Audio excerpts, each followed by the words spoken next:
In today's video, I'm going to teach you how to add anchor links to buttons in Unbounce.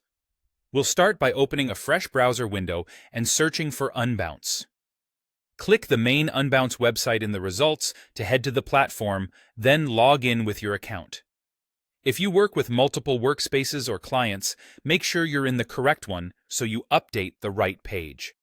From the dashboard, go to All Pages and choose the landing page you want to edit. Open it in the Unbounce Builder. The goal is simple. When someone clicks a button, the page will smoothly jump or scroll to a specific spot, such as a form, a pricing section, or any key content block. Inside the builder, single-click the section, form, or box that you want visitors to land on. This is your anchor target. A handy tip for precise control is to use a transparent box as the anchor point. Place that box exactly where you want the scroll to stop, usually just above a headline or at the top edge of a form, so it looks clean when users arrive. With that element selected, look to the right side of the builder where the Properties panel appears.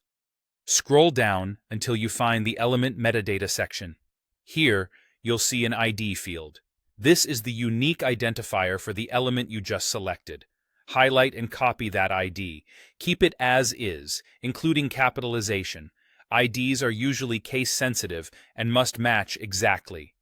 Avoid adding spaces or extra characters, and don't include the hash symbol yet. You'll add that in the link. Next, select the button you want people to click. Single-click the button so its Properties panel appears on the right. Scroll to the Click Action area. Make sure the action is set to go to a URL. In the URL field, type the hash symbol, followed immediately by the element ID you copied earlier.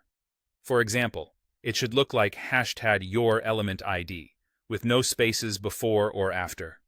Don't paste the full page URL here, just the hash and the ID. That tells the page to jump to the exact element you chose. That's the full setup. To recap, you identified the target element, grabbed its ID from the element metadata, then linked your button to that ID with a hash in the Click Action URL. If you used a transparent box as your anchor, you can nudge it up or down for perfect placement so the scroll feels natural. Once you're done, your button will guide visitors straight to the most important part of your page, improving flow and boosting conversions.